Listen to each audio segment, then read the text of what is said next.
Please welcome to the stage Director, Azure IoT, Sam George. Good morning, everyone, and welcome to Ignite Day 2. Thanks for making your way over to this location. My name is Sam George. I'm Director of our Azure IoT efforts, and I'm here today to talk about all of the wonderful things that customers are building on top of Azure IoT and Microsoft IoT, as well as all of the rich capabilities that we're delivering. So you just saw a video of a lot of the companies that are already benefiting from IoT. What's interesting when you look at this is that for them, the Internet of Things isn't a technology revolution, it's a business revolution. It's enabling them to transform their businesses in ways that weren't possible before. And there's a variety of improvements that are happening across all of these companies and industries. From Hershey's, which has taken their Twizzlers production line of licorice products and transformed those, saving over $500,000 a year in production. They've even started a consortium because it turns out there's a common pattern as you're extruding these materials, whether you're extruding licorice or whether you're extruding electrical lines. There's a common pattern of optimization that can be done. ThyssenKrupp Elevators, which has dramatically reduced the amount of servicing they do on their elevators. Or Dunovnet in Australia, which is revolutionizing agriculture, reducing the amount of water consumed by up to 20% and increasing yields of the crops by up to 30%.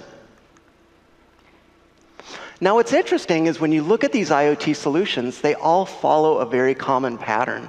You have things that are being remotely monitored. And this is often not the devices themselves that you're interested in, but it's something that the devices are monitoring. There's insights that you gain, and there's actions that you take as a result. And so this common pattern repeats itself again and again over in IoT solutions.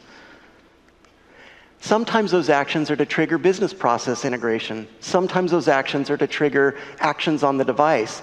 But either way, you see all three of these things present.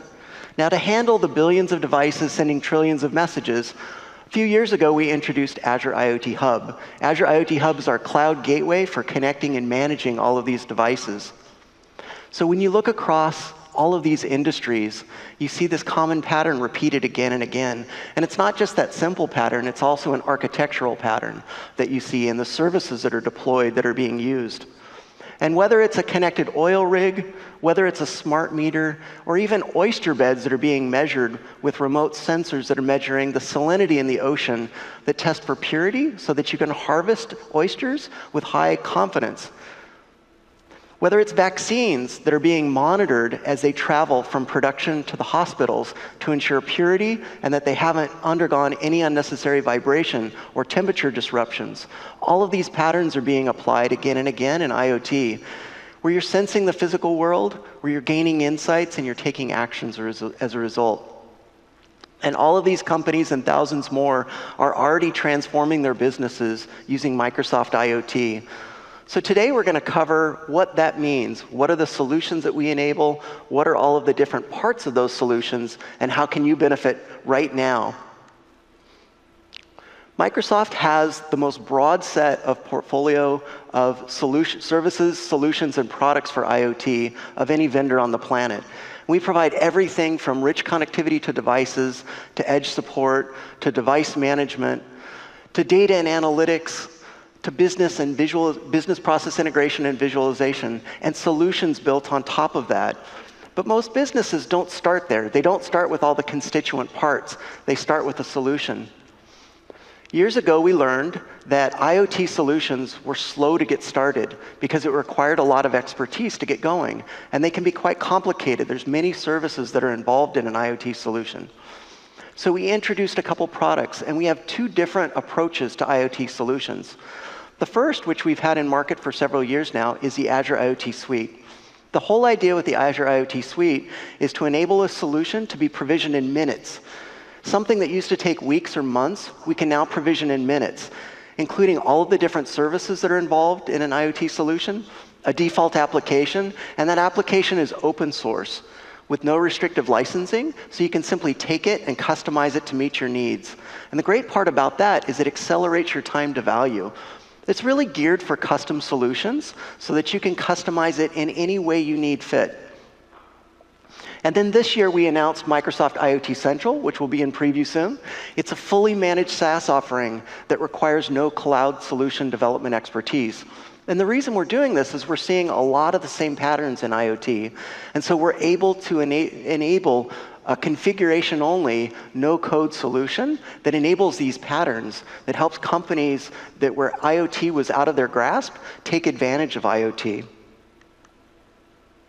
The best part is that both of these solutions use the exact same Azure services. So as these Azure services, from IoT Hub to Stream Analytics to time series insights to machine learning to logic apps, as these services continue to improve, these solutions naturally accrue those benefits as well.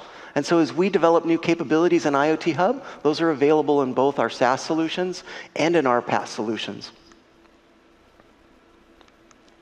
Now, the Microsoft Azure IoT Suite is really about several patterns that are very, very common. One is remotely monitoring devices and being able to sense its presence in the real world and receive real-time telemetry from it. So our remote monitoring solution was one of the first ones that we did. Also predictive maintenance, and recently we announced Connected Factory. And Connected Factory is for connecting to on-premises OPC UA-based devices and to be able to gain insights from them and pull data from those in ways that were never possible before. And we're thrilled to announce this week that we're updating our remote monitoring service. It includes a beautiful new UI built on a very extensible platform. And so what we've done is we've refactored the remote monitoring pre-configured solution with a new microservices approach. And we support both .NET and Java, so that if you're a Java developer, you have a first-class experience with microservices in the Azure IoT Suite. We also use a very flexible UI framework, React, and all of this, again, is open source, so that it's very easy to customize to meet your needs. Because we're using that microservices approach, if you simply want to replace one small part of it, it's very easy to do that. We also include a new troubleshooting and remediation dashboard so that you can see and monitor your solution health and take actions to correct it. And we have a bunch of great new features, including a new revised rules and workflow and device management support. So all of this is open source. All of this is something you can simply take and customize to meet your needs. And there's also Microsoft IoT Central, which will be available in preview soon. Microsoft IoT Central includes all of the rich capabilities that that the Azure IoT Suite has, except it's fully managed. We wear the pager, we secure the solution, and we scale it. You simply add devices to it, and we automatically take care of the solution for you. Now, Microsoft IoT Central is geared towards 3 different types of users. The first is builders, and these are the ones that take Microsoft IoT Central, which is a horizontal offering, and produce vertically specialized applications, be it remote monitoring, fleet management, track and trace, or even monitoring those vaccines. You simply customize the application and produce a template. That template includes the full device model, so you can specify which types of data are coming from the device, which state transitions the devices go through, which telemetry that they send. And you can set rules over that telemetry, and so you can monitor for those and automatically trigger business processes. Like, for example, sending emails and SMS and opening Salesforce and SAP records. And all of this you can save as an application template. That application template can then be kept private, or it can be delivered into the Microsoft AppSource SaaS marketplace for customers to go and provision. Ultimately, administrators go and provision Microsoft IoT Central applications and set up users that have access to it and what their permissions are, as well as maintain the identity and control identity of everyone that's accessing the system. And finally, there's operators, and operators are the ones that actually operate on a day-to-day basis, these IoT solutions. And so they have work lists that they can work through, they see alerts and rich dashboards, and they can customize it to meet their specific needs and to look at just the devices that they care about. So the best way to explain all the great things that we're doing with IoT solutions is to see an IoT solutions from one of our customers in action. The right organizational culture can shift mindsets, fuel employee engagement, and foster creativity. But CEOs are seeing a lot of empty space in their offices. Up to 46% of an office may go unused every day, while only 13% of employees are highly engaged in their work. As companies race to move forward, their offices are stuck in the past. Steelcase is an industry-leading manufacturer and authority on the places where people work. Together with Microsoft, they're developing the smart and connected workplace. Integration with Office 365 improves data accuracy, while the Steelcase Workplace Advisor relies on Azure IoT and advanced analytics for real-time 24/7 reporting with enterprise reliability and security. Together, Microsoft and Steelcase are shaping the future of the smart and connected workplace.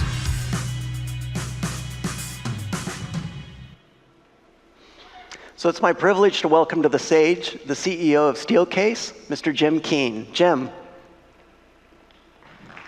Thank you. Morning, Sam. Welcome. Thanks for joining us. Good to be here. So what were the challenges that you set out to solve with the solution you've developed? Well, Satya talked yesterday about the modern workplace, and so let me just talk about that first, because that's really the root of the challenge. So we're all still working largely in the not-so-modern workplace, so we all know this very well, cubicles everywhere and private offices, and really that's a workplace designed around process. How do we optimize for process flows? And as work has changed, as automation has taken away a lot of the process work, as AI comes along and eliminates a lot of what's left, the workplace is becoming centered on knowledge work. And as that's happened, the workplace hasn't necessarily changed. So we're trying to do knowledge work in a space that's designed for process work. And that's why you see some of the problems, and some of the problems are really a paradox. As the video said, 46% of space goes unused in the workplace. And yet, a lot of people say they can't find the space they need to work. They can't find a place to concentrate. They can't find a place to meet with colleagues on short notice. They can't find a place to be able to work on tough problems as a project team for long periods of time uninterrupted. And when you're looking for a place, you end up spending a lot of time wandering around trying to find one, because the workplace is very dynamic and it's constantly changing. Sure. It's like the parking lot problem. You pull into a parking lot, you know there's a space there somewhere, right, but you just don't know where it is. And we believe that even with the limited data we have around utilization and workflows, that more data could be very helpful as people try to make sense of this shift from the old way of working to a new way of working. So how are you seeing technology and space coming together to empower people in the workplace? Yeah, so technology and space, furniture, have always been connected. Your world and our world have actually referenced each other. The reason cubicles are the way they are is because of mainframe computers and desktop computers, and the CRT needed a place to go. As laptops came along and mobile laptops, and now all the range of devices, furniture continues to evolve. So it's always been true that technology and space were connected. But we see opportunities to do that even more. So we all own technologies, use technologies at work, and yet we only use a small fraction of what these technologies are capable of. And the trick to getting it used more completely is to change human behavior, but changing human behavior is hard. So space is actually really good at changing human behavior. If you move people from one space to a new space, you break a lot of those old patterns of behavior, and you have the opportunity to create new ones. And we've already seen that through some of our own experiments. A change in space can change the way people use technology they already own. We also see that technology can help us understand what's going on in space. It used to be easy. If you're a facility manager, you just walk around. You knew where people were assigned, where their desks were assigned. You knew which conference rooms were available. You could walk around once a day and get a pretty good sense of how the space is being used. But in today's dynamic environment, the way the space is used at 9 o'clock in the morning could be very different by 10 o'clock. Sure. Technology has the opportunity to give us more information about how space is being used so that we can reduce the amount of spaces that are in oversupply and add more spaces that are in high demand. And we've really not been able to do that until now. So now that you're collecting all this data from space with the solution, what are some of the problems that you can solve with that? Yeah, so the first problem has to do with users, and maybe I'll start just by talking about some of the technology we're deploying. Sure. So behind the Steelcase Personal Assistant and the Steelcase Workplace Advisor is Office 365. It already is rich with data about the people in the organization, the rooms in which they work, the calendaring, and so on. What we've never had is information about how space is really being used. You know the room is booked, But how many times have you walked up to a room that's booked and there's nobody there? Is that room really available or not? So with the addition of sensors in the workplace, we can actually begin to monitor real human behavior in real time. So layering actual human use, human behavior on top of the information that's in Office 365 gives us the potential to start to solve some of the problems people are facing. And the first of those problems has to do with users.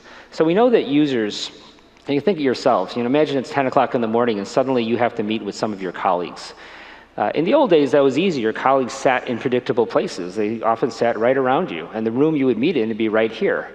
But today, people are all over the place. They're in informal areas, in cafes. They're traveling. You can try sending them a text message. They might be on an airplane. So we spend an awful lot of time just on the basic idea of how do I find my team? And once you find your team, then you got to figure out what's the right place to meet and how do I find a room to meet in. So we just wanted to start with those two simple problems and take all the data between the sensors in Office 365 and come up with an app that would make it easy. So we'll just demonstrate that here. So the personal assistant opens and it really only does two things. It helps you find your teammates and helps you find rooms. Let's start with teammates. So you have a list of favorites. You just select the various people that you work with most often and say those 3 people are the ones you want to meet with. The app searches for them and discovers that 2 of them are here in town, in Los Angeles, say, and 1 of them is traveling.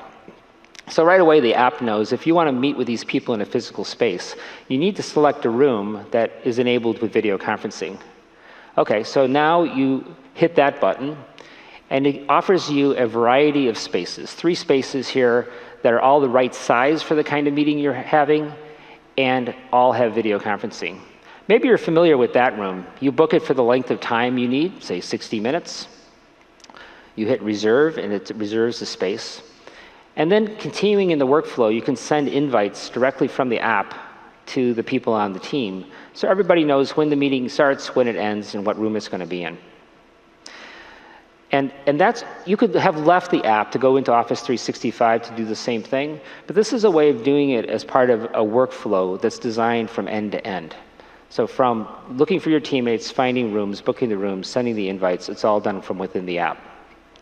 Now let's say you're in the meeting, and let's say you've been in these meetings, it's going great, you got 15 minutes to go, you get a quick reminder from the app, you have 15 minutes to go. And maybe you want to extend that room reservation. Yeah.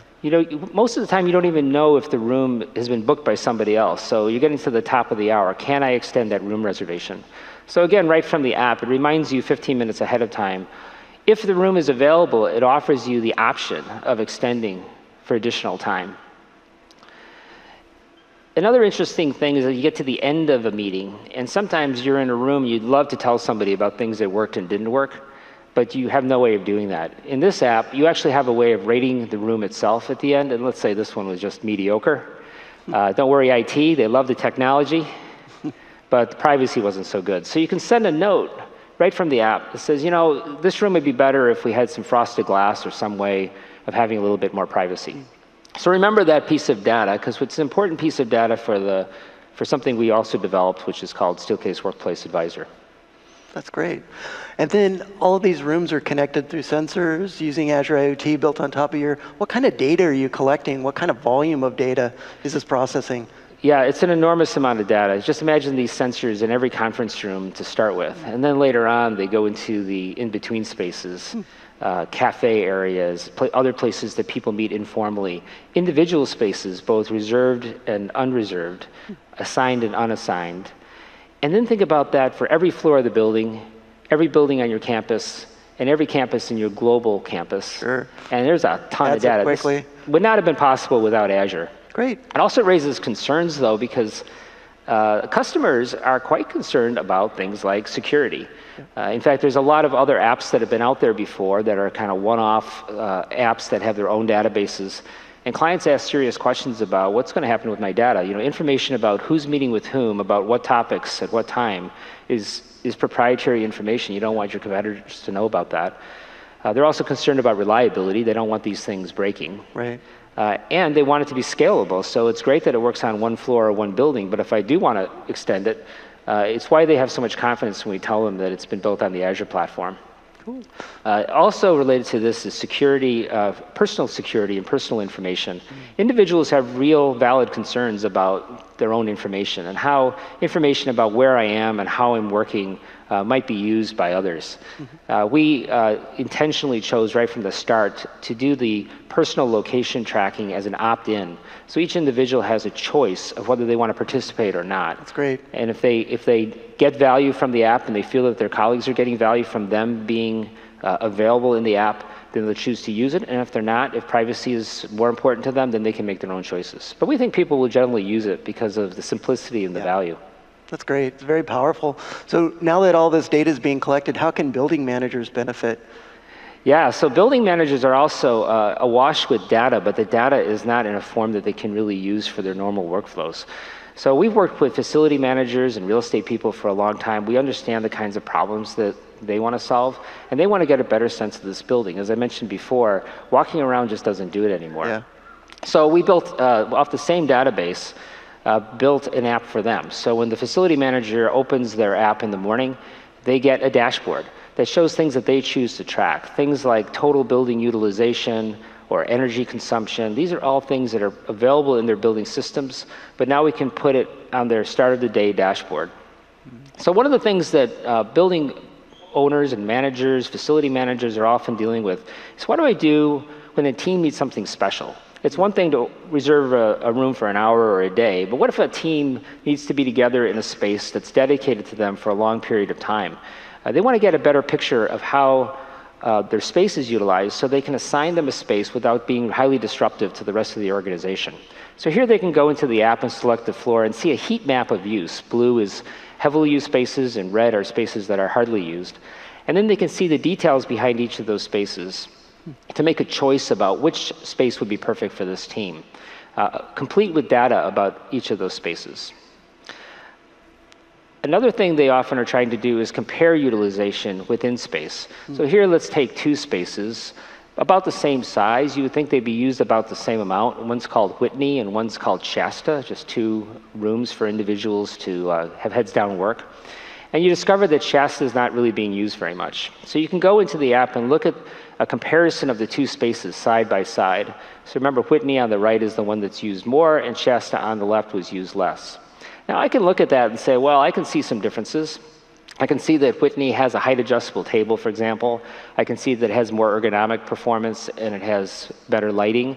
So maybe it's one of those factors that could help Shasta be more heavily used. But let's go a little deeper. Maybe I can get more information about Shasta and what's holding it back. So going deeper on a particular space, you can see the utilization over different days and over different times of the day, but I can also see this input from users that we captured earlier. What are people saying about the space? People who've actually used the space, what are they saying about it? And what can I learn from that that might guide my next decision? Then the app suggests options. Options for ways you can improve the space in particular ways. So for example, let's say it's privacy, and you're trying to increase the privacy performance of the space. You can add an architectural film that just adds kind of a layer of frosting. It's very inexpensive. An inexpensive layer of frosting to improve privacy, and we've seen that this has worked in the past. Now, facility managers would like a little bit more data about that too, because we're still kind of guessing, is that really going to work? So over time, the app begins to learn about what works and what doesn't work. And as it suggests different solutions to you, it can use predictive analytics now to say, in the past, when we've added privacy to a room like this, we've seen utilization go up by a certain amount. Or let's say we've improved ergonomics or added a height adjustable table. We can see that utilization in your experience and in our collective experience, the Steelcase, has had that kind of performance. Also in the area of learning, something we're really intrigued by is, what if the app gets smarter as it relates to the recommendations on space? So that person who cared a lot about privacy, they could go in and add a filter intentionally that asks for space that has more privacy. But a lot of times we don't know ourselves that well, and the app over time could learn about preferences that the person has just from the ratings they give that could make us smarter about the recommendations. So people who tend to always add comments about privacy, we could just automatically suggest rooms that have more privacy. Or there's people in the office that are always too hot or too cold, and don't you wish that they could find each other? You know, like this hot room could be found by the people that prefer that, and so on. It would make it a lot easier for facility managers and real estate managers, rather than trying to optimize every space, make it perfect for everybody, which is really impossible. We instead help users make better choices. So they're picking the spaces that are actually perfect for them. So one of the things we love about IoT solutions is as you deploy them, you start to learn things that you've never learned before, and that often leads to further insights.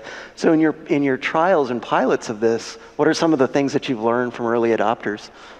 Yeah, so we did a number of alpha sites first, and a lot of those were on our own spaces, because you like to start at home and make your mistakes where it's not so visible. And then we began working with clients, and we've had a lot of great beta sites with clients. One of the most challenging ones, and one that we actually asked ourselves if it's really a good idea, we decided to do one with an architectural and design firm in their own space. And I thought that was a tough test, because these guys are really dialed in. I mean, they designed the space, they know the space very well, they're experts at space, so they're observing how they use their space every day. Sure. And how could we, if the app is good, could it add another layer of data that even architects and designers would find to be relevant? So we went to work on that. We installed the sensors. We gathered data for a while, and we came back to them and reported the results.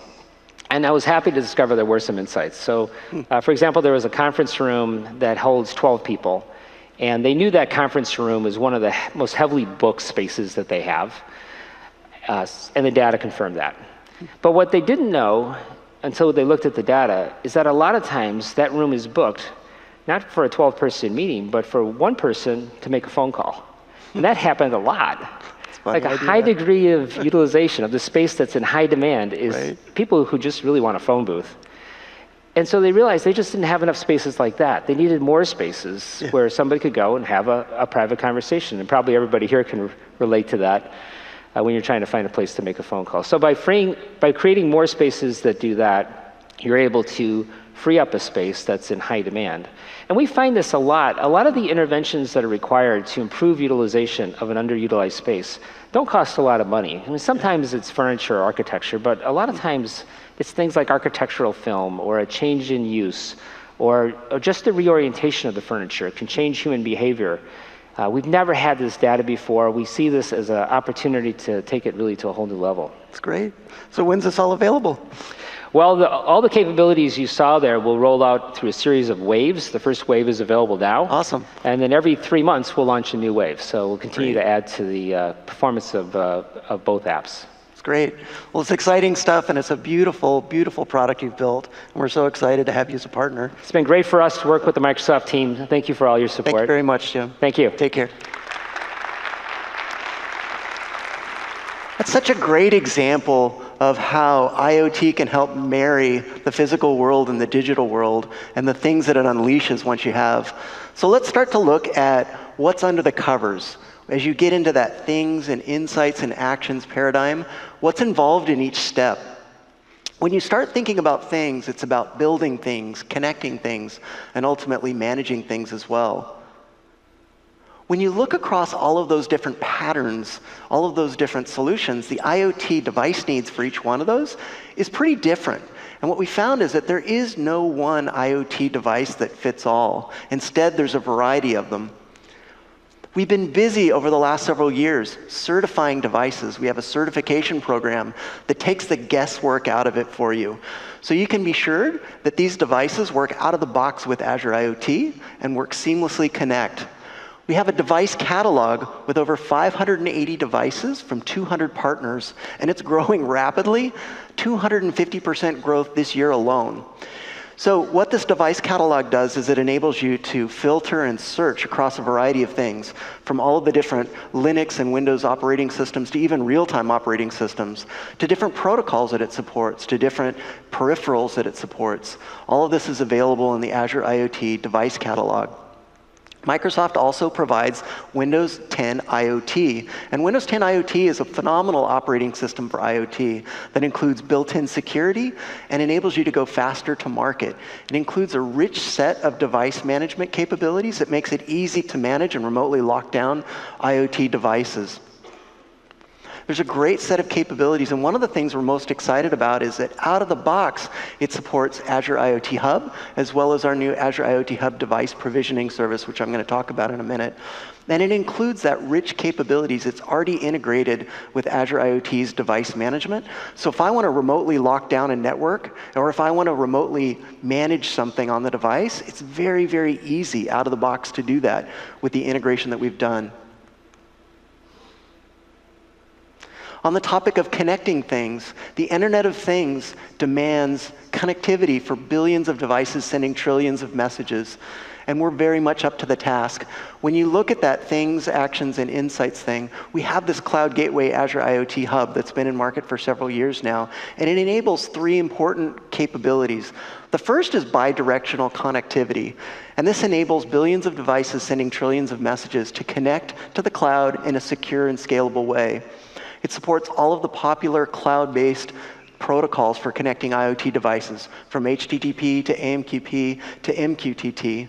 It enables you to send telemetry, receive commands, and even perform device management capabilities, all from a central location in the cloud.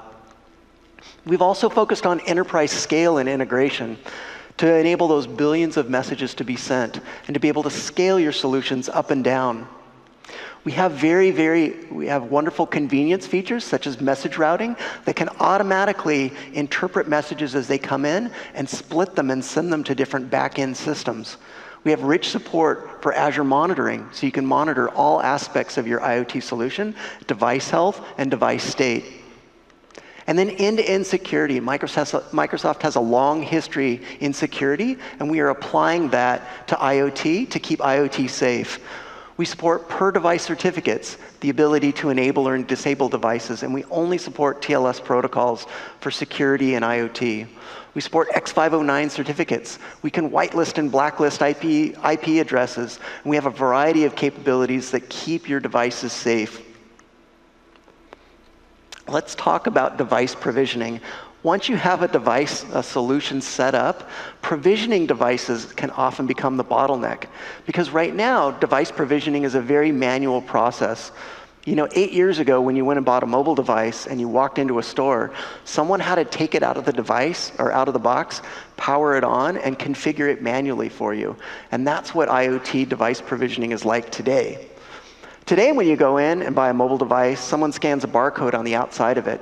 And when you turn and power that device on, it goes through an automatic workflow that downloads the latest software and firmware and configuration and activates and becomes yours. And that's the problem that we're solving. This manual process is very error-prone, and so what you really want is to be able to have a plug-and-play experience where you can centralize all the logic for your device provisioning and then have that automatically applied anytime a device turns on and connects to your solution. So in an industry first, we've introduced the Azure IoT Hub device provisioning service to solve this plug-and-play solution for IoT. So the way that it works is, let's say I have multiple IoT hubs across the planet. I have one in the US, I have one in Germany, I have one in China, and there's a set of devices. What operators can do now is simply configure and provision devices ahead of time with this device provisioning service. And they can store all of the configure information there. Now when the devices turn on, they have a small SDK that points to this device configuration service. This device configuration service has a global replicated address that all devices can connect to. And when devices connect to it, what the Azure IoT Hub device provisioning service does is turn around and register those with the correct IoT hubs that's been specified ahead of time. You can even do that dynamically at runtime. Once those devices have been registered with the right IoT hub, the device provisioning service then sends the correct connection information to the devices, and the devices simply turn around and connect to their IoT hubs and become fully operational, all without any user intervention. And if you make a mistake, you can simply update the state in a central location, and then the next devices that will connect will automatically pick up that. You can even re-provision devices from one IoT hub to another one, so as devices move between areas or move between solutions, you can simply re-provision them. I'm thrilled to announce that the Azure IoT Hub device provisioning service is available in preview. You can try it out today. It supports all of our SDKs. And so all of those devices that you saw early in the device catalog, you can use with the device provisioning service.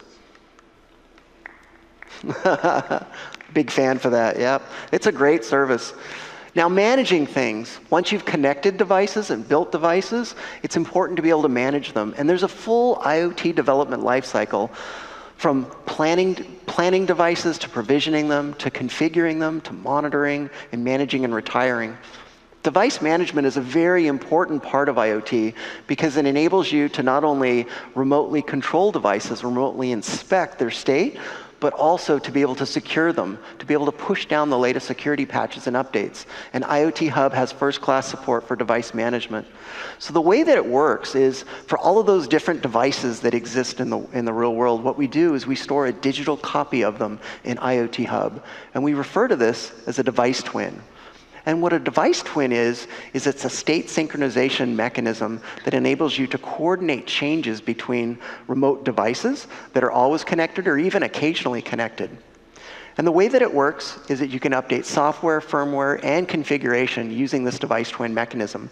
You can even query across millions or billions of device twins to find devices that make sense to you to operate on. And so there's a two-way communication that we set up between devices and IoT Hub that enables this state synchronization. And this is an important part, and it builds on a lot of the capabilities that we're introducing, including our new Edge support. So let's talk about Edge. Satya, this year at Build, started talking about this new focus of Microsoft's, which is to enable an intelligent cloud and an intelligent edge. And nowhere is that more prevalent than in IoT. In IoT, there's this balance between the edge of the network and the cloud. And as billions of devices get connected and are sending trillions of messages and a tremendous amount of data, it's natural that processing is going to move from the cloud to the edge and work in harmony. And if you step back and think about the waves of innovation that are happening, there's cloud and IoT, and those are very familiar now. And what each of these waves really indicates is that each wave really only reaches its full potential when it takes advantage of the previous wave. And so IoT has been around for many years. It was called machine-to-machine. Except with cloud now, I can have infinite scale capabilities. I have worldwide region availability, and so I don't have to stand up data centers anymore in order to deploy an IoT solution. Edge is the next evolution after IoT, and what Edge is being able to take cloud intelligence and push it right down to IoT devices and run it right down there. And then AI is a revolution that's happening right now as well. And so AI will take advantages of our new Edge platform, and we'll be able to run AI directly on IoT devices. So this pattern that I talked about before, where things are sending data to the cloud, where you're storing data, finding insights, taking actions, that still happens as Edge gets going. But what happens is you start taking some of those insights and some of those actions and shipping them right down to the device in a closed loop. Now, IoT in the cloud and IoT in the edge work in symmetry. IoT in the cloud is being used for remotely collecting data from millions and billions of devices to be able to centrally manage and provision and monitor devices. And it provides that infinite compute layer. IoT on the edge is really about where you need tight, low latency control loops. If you're using an IoT solution to protect critical infrastructure, you can't tolerate a local network drop. If someone digs up a fiber cable, you need that solution to keep running. And what's important is to have symmetry between the two, because IoT on the edge is already being used right now, except people are having to develop their own custom solutions for it. What you really want is to take that intelligence that's available in the cloud and to be able to run it right on an IoT device directly. And that's where Azure IoT Edge comes in. Azure IoT Edge is a breakthrough, industry-first new set of capabilities that are available on IoT devices, where you can take cloud intelligence and run them right there. To demonstrate this, I'd like to welcome Olivier Bloch to the stage, and he's going to show off the power of Azure IoT Edge. Olivier. Hey, Sam. Hey. Thank you, man. All right. Good morning, everyone. So to illustrate how Azure IoT Edge will help bring that intelligence of the cloud at the edge, I want to bring you in some remote location. I'm sure some of you have seen already these pumps. They're called rod pumps, and they usually are running 24/7, extracting oil, sometimes from 1 mile deep. And they're not supervised. They're just running and running and running again without taking into account the changing conditions, temperature, pressure, what's happening downhole as well. You might have like things that have been crumbled down there. You need to eventually have sediment that need to settle. And so basically, these are not really efficient. Schneider Electric developed a solution called RealLift. So RealLift has been out there for, I think, 3 years now. And that's a SCADA system that consists in monitoring in real time these pumps by gathering data, looking at the data, and determining if something went wrong. So that actually is designed to help extend the well life, lower the cost of the operations. Another thing that is important, once again, these are remote locations, so there's no connectivity. Or if there's a connectivity, it's super expensive. So you cannot actually do more than just send a message to say, hey, there's been a problem. And so what they have to do is they have to send a maintenance crew regularly on these sites, someone that manually will inspect everything and will tell if everything is going right. And very often, they do that for nothing, because everything is all right. And when the inertia occurred, very often, it's when no one was on site. So basically, they came too late to prevent loss, to prevent damage. So what Schneider wants to do is to go from that reactive system, which is already a great progress compared to the 24/7 thing, not monitored solution, but they want to become proactive. They want to implement predictive maintenance. And to do that, they started working with Azure Machine Learning. And they're creating very rich models. These models are analyzing this data. So that, what you're looking right now on the video, is 2 charts. The first one on top is showing measures on the surface. And what the RealLift system does is, based on that data coming from the sensors on the surface, it will determine what's going on downhole, 1 mile deep. So that system can be installed on existing brownfield solutions, on these very old pumps. The chart you're looking at down is the one that is important. That chart, as you can see, is very regular, a bit squarish. When the pump goes up, which is the x-axis, the pressure, which is y-axis, goes up and stays up all the way through the travel up. When the pump goes down, no more pressure. Yes, you don't want the oil to go back in the well. And so when you see that chart here, very regular, that means everything is okay. If there is a problem, like for say, a leak in the system, then you will see the chart changing shape. And that's a shape that a human can analyze. The challenge, though, is that these machines are, once again, in remote locations. And this is a lot of data. And in order to create these new machine learning algorithms, Schneider Electric needs to have the data brought back into the cloud. So the actual solution looks like that. They have what they call a remote terminal unit, or RTU, that is on-site, next to the pump. It's gathering the data, and there's a SCADA system that actually monitors it. It knows how to detect a problem. For now, it's not predictive. It's not saying, hey, in 2 months, we're going to have eventually a failure on that piece of the pump. So what it does, it sends an SMS alert to a supervision site that usually monitors several sites. Someone will actually send an operator, an expert, to go look on the site what went wrong. And they can look at these charts, these Dynacards, that's the way to call them, and determine exactly what went wrong so that they can take action. Because they want to train these machine learning models, then they need to bring the data back. If they had to bring it over a wire or over a wireless connection, it would be very expensive, so very often it's just like copy on a hard drive, drive back. So you can imagine there's not so many of these experts that actually can go determine the problems. So there's a lot of guys going there, copying the data, driving back. So that's, not very efficient. So here is what we're going to do. Actually, what we're already doing with Schneider Electric.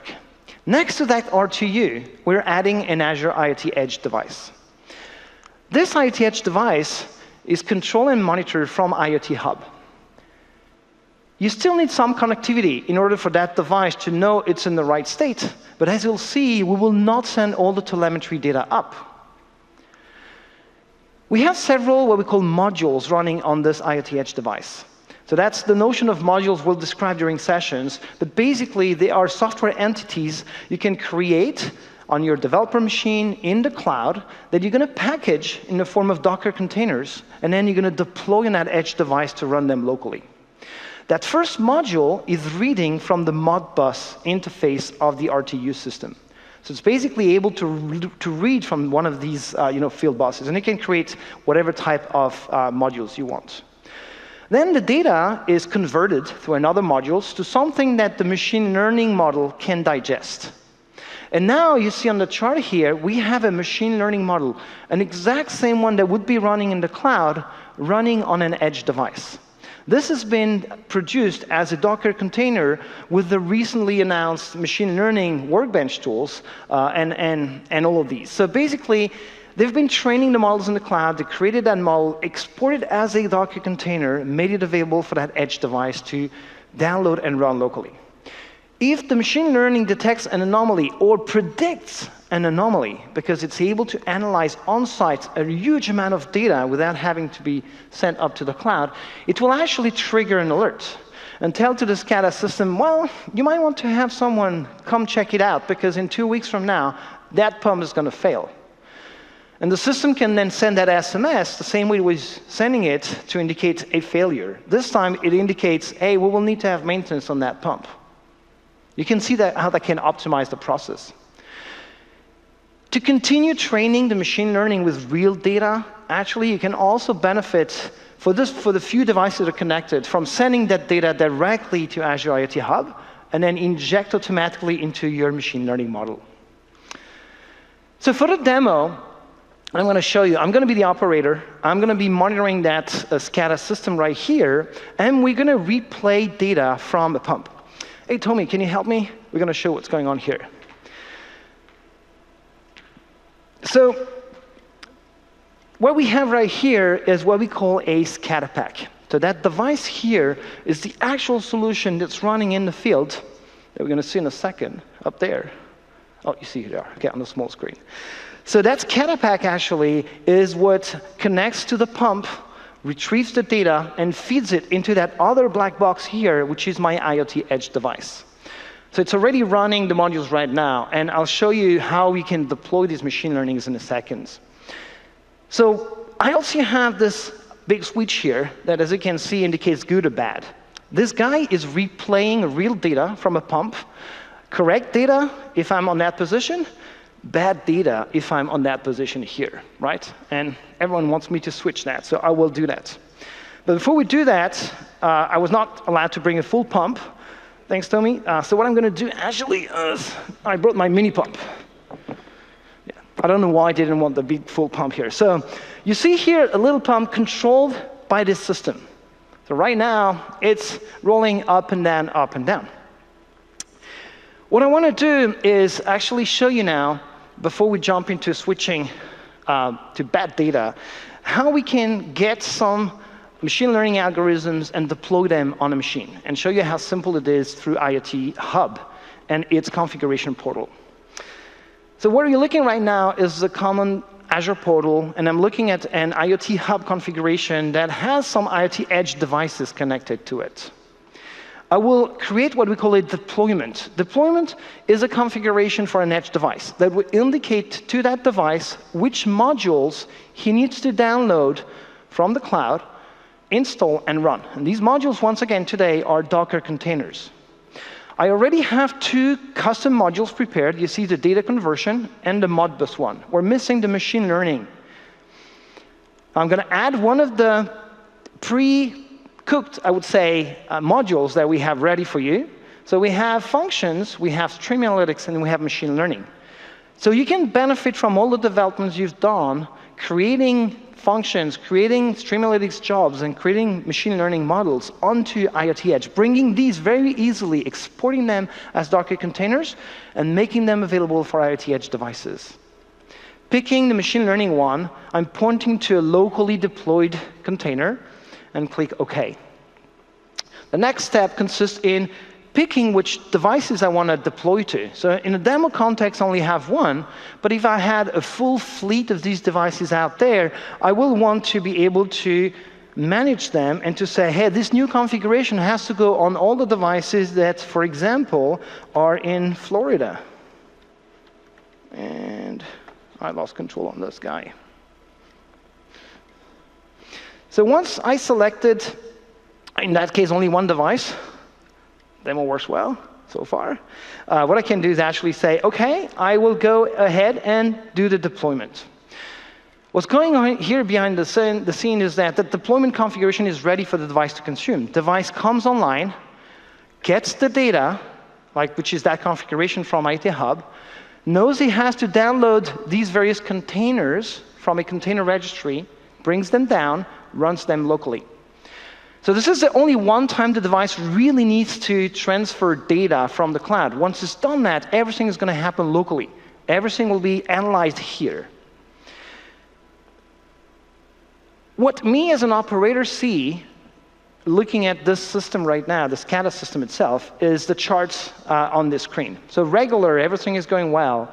And what I will do is switch to bad data.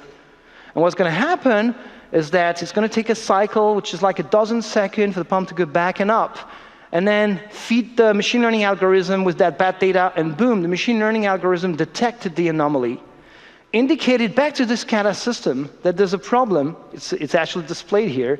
And everything went, well, it stopped the little pump here. Everything happened on that edge device automatically. So you've seen right now how very simply I could export Docker containers and deploy intelligence from the cloud to the edge, thanks to Azure IoT Edge. We have more sessions about that. Thanks for your attention. Whoops. Actually.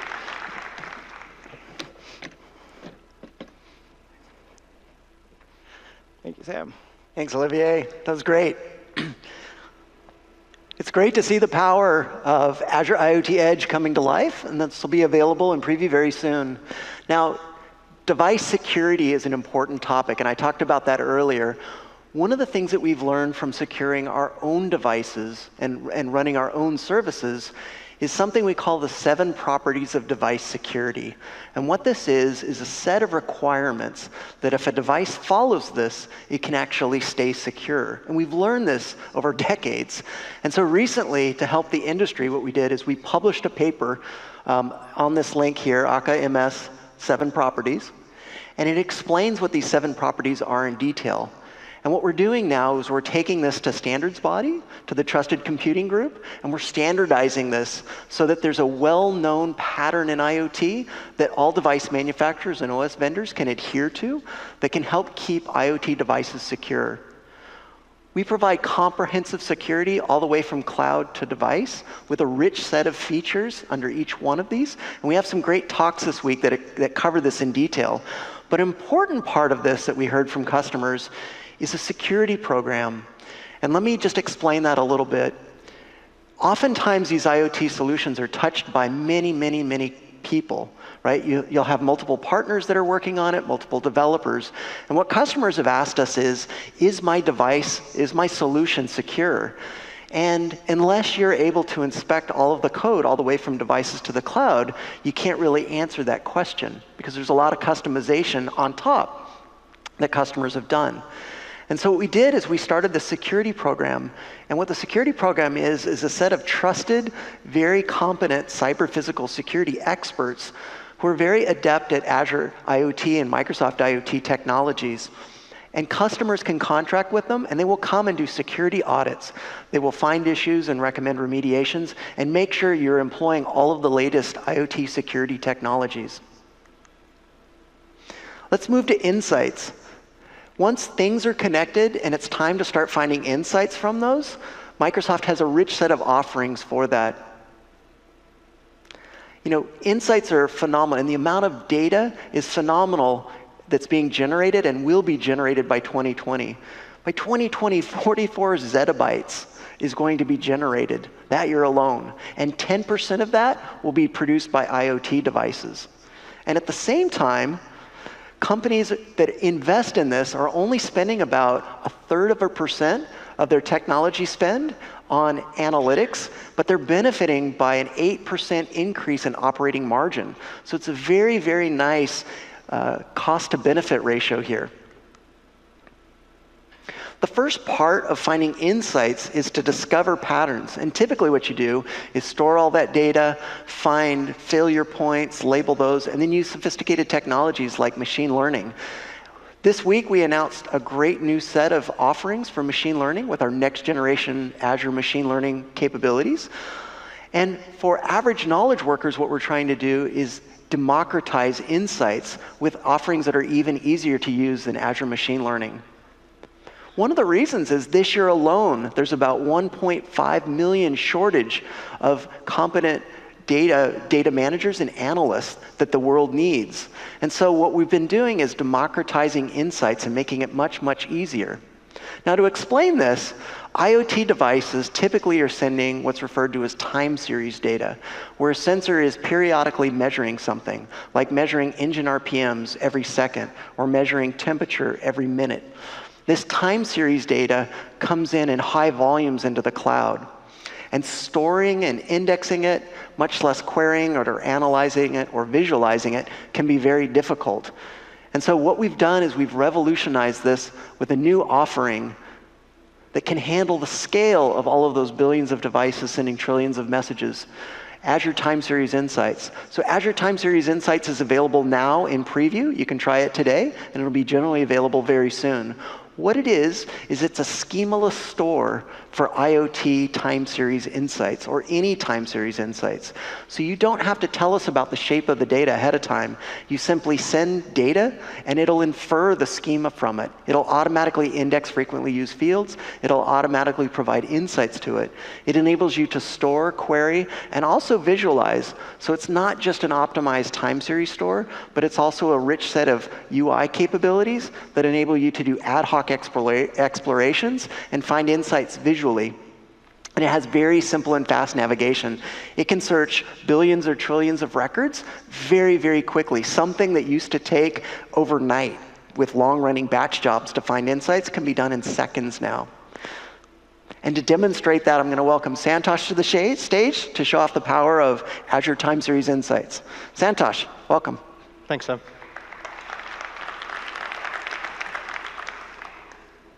Hi, folks. As Sam just mentioned, we have released Azure Time Series Insights. Azure Time Series Insights is a fully managed storage, analytics, and visualization solution for your time series data. What I'm going to do today is put myself in the shoes of an engineer who's working for factories, and I have been tasked with, hey, there is an issue with some production degradation in the factory. I have to go and find out across my geo-distributed factories which is the one and what is causing this issue. So for this, the first thing I do is connect all of my geo-distributed factories to an IoT hub and send all the sensor data to that IoT hub. Once I send it to the IoT hub, I can go to the Azure portal and select Time Series Insights and create an environment. In that environment, all I do is select what is that IoT hub that I am reading the data from. That's it. No other configuration that needs to be done. Once I make the selection, then Time Series Insights automatically starts reading and indexing the data in near real time. So what you will see is not just the historic data, but also the latest data which is coming with an SLA of less than 1 minute. So once that is being done, I get this Time Series Insights URL, I click on this URL, and what I see here is just the number of events per hour which has been sent from all my connected factories. I know there are some alerts which kind of fired in the first few days of my investigation, so I'm just going to select that time right now. Once I select it, I right-click and I say search. One important thing I want you to notice is over 6.5 million events were found and shown on the screen in less than 1 second. And this is one of the important things. When you're doing things like root cause analysis, you want to get this data interactively and play with this data. The next thing, I didn't have to do any configurations or data prep or anything in order to actually see this data. So let me actually see what is this? Like, what will I learn from this? I right-click here, and I see a bunch of different dimensions which are there. Time Series Insights is schema adaptive. You don't have to do any data prep. If your schema changes, automatically Time Series Insights can learn from this and adapt to the schema. In here, I want to see what are all the different types of sensors which are being pushed to my single IoT hub. I've got pressure, temperature, and a variety of other information, including alerts which are being pushed. I've been tasked with some production load issues. So let me right-click production load and see what is there. Okay, let me see what is the production load by factory. Interesting, my factory 3 and factory 1 is okay, but I saw a dip in my factory 2 on 4.4 when the data was being pushed. I want to compare this with other variables which have been pushed to the same IoT hub. What I can do in Time Series Insights is I can clone this data, and then I can start seeing what other variables are interesting for me in that same time frame. So as I had said, there were some alerts which were being pushed to the IoT hub as well. And now I can start looking at correlating two different variables on the same time axis. I see when the production load dipped, there were some alerts which were being fired. Okay, the aggregation counts are not enough. I want to be able to see what is the details here. So I can actually click on Explore Events, and I can see exactly what is the data underneath. Another important fact, every event that you send to IoT Hub is being stored and indexed here.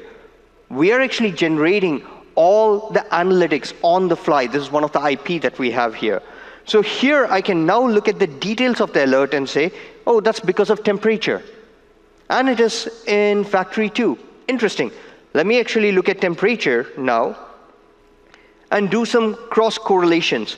Why I'm showing you this is because doing not just storage and analytics, but also the ability to see this data visualize this data in the same time span is very useful for doing correlations between issues and root cause analysis.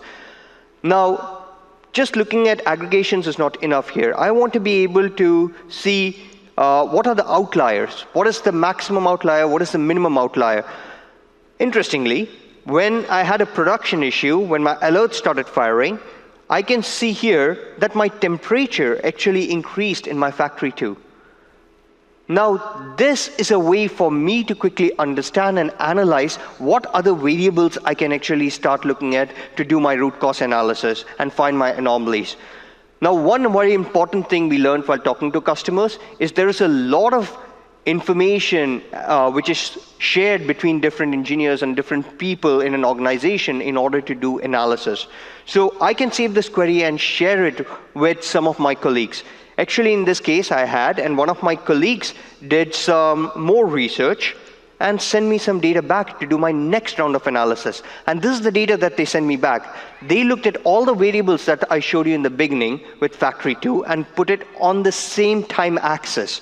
So here's interesting. When the alert started firing, which we saw was temperature alerts, and the temperature started spiking here, let's look at pressure. No, not too much impact to pressure, not too much impact to vibrations. But here is something interesting. The temperature control unit actually started dipping before we had our first alert. What this tells me is the temperature control unit, which I was not even monitoring, was having an issue before the temperature spiked, and only the temperature was the thing that I was alerting on. So now I can go and improve the process, understand from Time Series Insights what was causing the real issue, and start putting some alerts on this in order to optimize my production flow in the future. One last thing I want to leave you guys with is I showed you a view where I started with the charts and started looking at what is the data which was there and started exploring from the data. We found that there are different ways of exploration that people use. What you're seeing on the screen is us understanding that same data in that same time frame where I'm looking at temperature by all the different sensor IDs and putting it on a heat map. Now, what this heat map does is it allows you to visually spot anomalies much easily. Even though it is from 29 to 30 degrees, Interesting thing, 1 degree can be very important for a production line. You can easily see where you had some issues. I can right-click this, zoom into this, again, explore the events, and see, okay, factory 2 is where I need to do my investigation. So I hope what you can see in the end of this is how time series insights can help you solve your IoT problems and solutions. By the way, this is not only through the interface that I showed, we also provide APIs that you can embed in your own applications, all this rich functionality. Some of the applications are things like IoT Central or the Steelcases solution which Sam mentioned. Hope this was useful. Thank you very much. Awesome, thank you. Thanks, Sam. Thank you, Santosh. And I hope you saw that Azure Time Series Insights puts deep insights into the hands of everyday knowledge workers to dramatically improve the amount, or shorten the amount of time it takes to find insights in your IoT data. So once you've found those insights, it's time to operationalize those. Like Santosh was just showing, there was a missing sensor that was missing some data in that particular factory.